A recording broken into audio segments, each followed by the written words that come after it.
The dangers of a self-sacrificial narrative, moving from drainage towards replenishment.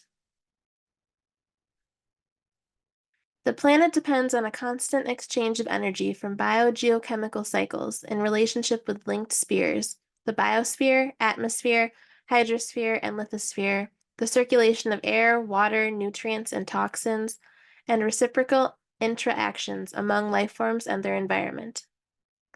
The human life form also depends on constant exchanges of energy, biological, physical, emotional, and psychological.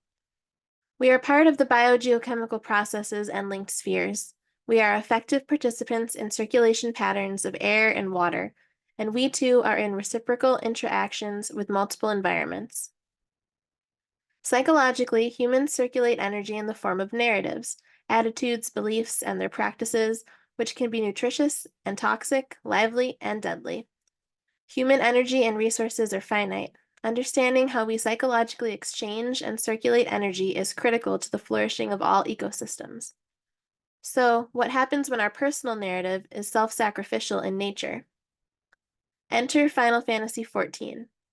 Final Fantasy XIV is a massively multiplayer online role-playing game developed by Square Enix. It was directed and produced by Naoki Yoshida and released worldwide for PlayStation 3 and Windows in August 2013 and continues to evolve today. It features a persistent world where players can interact with each other and the environment. Players create and customize their characters for use in the game, including name, gender, body features, and class. Quests, including the main scenario questline, are generally short, specific tasks given to the player by non-player characters, which reward items and experience. Completing main scenario quests progresses the overarching plot of the game, and other quests are optional.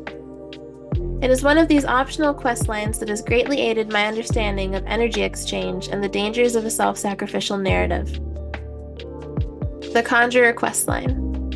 Conjurers are trained to coax metaphysical forces forth from the elements which comprise all of creation, allowing them to weave powerful spells. Attuned to the essence of all things around them, the conjurer's intimacy with all forms of being enables them to shift between both offensive and defensive magic as needed. There are 8 quests in the Conjurer questline. In the quest Way of the Conjurer, you have been referred to Brother Isumi Yan, the master of the Conjurers Guild. You seek an audience with him at Stillglade Fane. Satisfied that you will dedicate yourself to conjury, Brother Isumi Yan formally admits you to the Conjurers Guild. You take up the weathered cane he has bestowed upon you and speak to him once more to receive your first task as a conjurer. Isumi Yan states, "Should you wish to walk our path, I must needs ask that you solemnly vow to embrace nature, to heed the will of the elementals and the 12 Spud alike. Can you make this vow?" To continue the questline, you of course reply yes. As a symbol of your newfound status, he entrusts you with a weathered cane, a tool of immense significance in the conjurer's arsenal. But your initiation is only the beginning. Tasked with embracing nature and heeding the will of the elementals, you embark on your first quest. Under Isumi Yan's guidance, you learn that life and death are intertwined, essential components of the delicate balance of the 12 Woods ecosystem.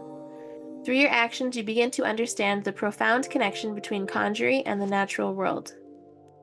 In subsequent trials, you delve deeper into the elements, confronting the earth, wind, and water in turn. Each challenge brings its own lessons, its own revelations. Yet amidst your training, you encounter Sylphie, a fellow student whose path diverges from yours. While gifted in the healing arts, Sylphie harbors a reluctance to embrace nature, a sentiment that troubles her elders and challenges your own beliefs. As you journey alongside Sylphie, you witness her struggles and doubts, her defiance and eventual acceptance. Together you face trials both physical and spiritual, confronting the consequences of neglecting nature's call.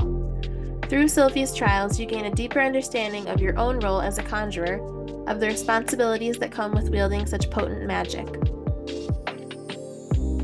Sylphie walks into the scene. They made you study wind? Why bother? You don't need wind to heal things, whatever those dreary lessons tell you. Isumi Yan. Conjury is inextricably bound with nature, Sylphie.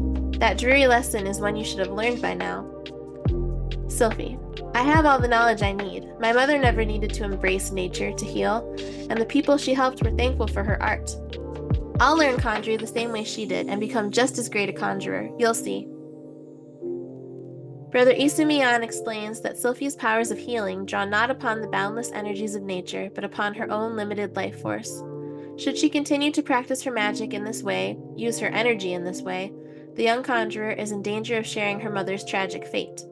Deeply concerned, he pledges to search for a way to save the girl and hopes that you will aid him, should a solution be found. Sylphie: I don't understand. When I try to cast spells, nothing happens. When I reach for my power, there's just nothing there. Is this what the guildmaster was trying to warn me about? He said I was repeating my mother's mistakes. The same thing happened to her, losing her magic, I mean, and then she... Am I going to die?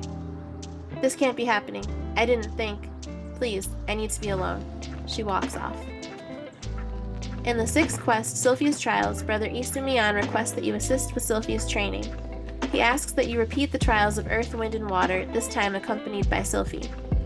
It is the hope that this experience will help the young conjurer to understand the forces of nature, and it appears to have worked, and it seems as though she has had a breakthrough. Sylphie leaves to contemplate her feelings and experiences. In the next quest, Like Mother, Like Daughter, upon reading her mother's journal, Sylphie has become convinced the conjurer is to blame for inciting the wrath of nature. Fearing that a party of conjurers sent to cleanse corruption in the forest are further angering the forces of nature, the young conjurer sets off to stop them. You catch up to her before she stumbles into danger. With a helping hand from nature, you manage to cleanse the massive manifestation of corrupted earth. After witnessing the battle, Sylphie has conceded that perhaps nature is not as frightening as she believed. Having learned of her mother's honest yet misguided motivations, Sylphie is now determined to embrace the power of nature. In the eighth and final quest, In Nature's Embrace, Brother Isumiyan tasks you and Sylphie with discerning the nature of the corruption spreading through the Twelveswood. Despite your best efforts, Sylphie is certain that the forest still harbors unseen corruption. You trust in her senses and search for a further elemental disturbance. You follow her and finally treat the source of the corruption. At last, Sylphie has felt the embrace of nature and is ready to set forth upon the path of conjuring alone. Observing that your experiences alongside the young conjurer have served to deepen your own understanding of the art, Brother Isumiyan rewards you with the potent healing spell Cure 2. Though your tutelage under the guildmaster has come to an end, your journey as a conjurer continues ever onwards. Groundwater is water in the earth that fills the spaces between sediments and cracks in rock. It is fed by precipitation and can resurface to replenish streams, rivers, and lakes. The amount of time that groundwater remains in aquifers is called its residence time, which can vary widely, from a few days or weeks to 10,000 years or more. Groundwater is everywhere beneath the soil surface and can be ever-present in many places if allowed to recharge. Even in dry conditions, it maintains the flow of rivers and streams by replenishing them, providing a valuable substitute for precipitation. To artificially discharge groundwater, a well must be drilled into an aquifer, and a well typically requires a pump to move water upward out of the aquifer. We must take care, however, we do not pump out too much groundwater all at once. This can cause wells to dry up if water inputs from recharging cannot keep up with our rate of groundwater removal. At the outset, Sylphie represents a wellspring of academic knowledge and curiosity. She's like a well, a repository of information, enthusiasm, and energy for her pursuits. This well contains the potential for deeper understanding, much like how a well draws from the hidden depths of groundwater. As Sylphie's journey progresses, she begins to delve further into the depths of her experiences, much like drawing water from deeper layers of groundwater. Her encounters and trials in Final Fantasy XIV act as a mechanism for pulling her deeper into understanding the complexities of Eorzea's conflicts, the significance of Aether, and the interconnectedness of inhabitants and energy. Similar to how a well can run dry if overused or not replenished, Sylphie's initial academic enthusiasm for healing, but disregard for nature, could stagnate without the infusion of new experiences and perspectives. However, as she grows, encounters challenges, and gains insights, it's akin to the replenishment of a well with fresh groundwater. Her experiences deepen her understanding, enriching her intellectual reservoir and emotional depth. Ultimately, Sylphie's growth, much like the process of drawing water from a well, involves tapping into deeper layers of understanding, enriching her knowledge, wisdom, and emotional maturity. This metaphor underscores how her character evolves by continuously drawing from the depths of her experiences, enriching her understanding of the world around her, and allowing her to flourish in the end. Initially, Sylphie's energy went out, out, out in a draining way. It was never replenished and would eventually lead to burnout and ultimately death. Metaphorically speaking, it is like a well that continues to be overdrawn, draining the groundwater without allowing a break for replenishment to ever come. Sylphie continued to drain energy from herself to heal and help others without ever allowing herself any replenishment via a connection to nature and energy exchange. She did this because she was allowing her mother's narrative to continue to live her out. She finally comes to question this narrative and embraces a deep energetic change, saving her own life. This enables her to undergo a shift from the drained and depleted ground beneath an overactive well to allowing her groundwater to replenish. It is a beautiful and cautionary tale, and the world of Final Fantasy XIV is all the richer a tapestry for it.